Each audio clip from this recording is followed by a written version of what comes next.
Purchasing plays a critical role in supply chain management as it directly impacts the overall efficiency, cost management, and quality of the end product. Through effective purchasing strategies, organizations can secure the right materials at the right time, ensuring seamless production processes and timely delivery to consumers.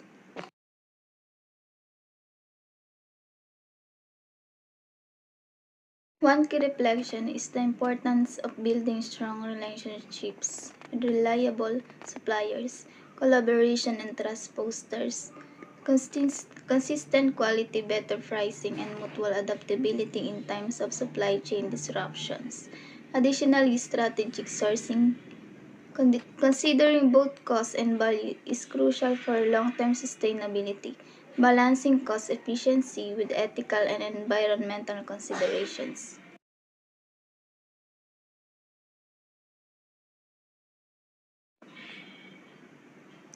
Another important aspect is the alignment of purchasing with broader organization goals.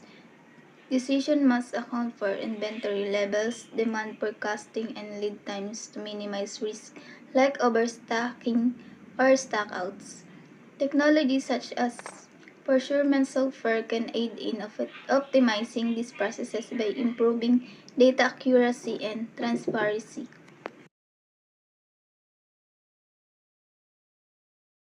In summary, purchasing is more than a transactional activity. It is a strategic component of the supply chain that requires foresight, collaboration, and adaptability to ensure an organization's competitiveness in dynamic markets.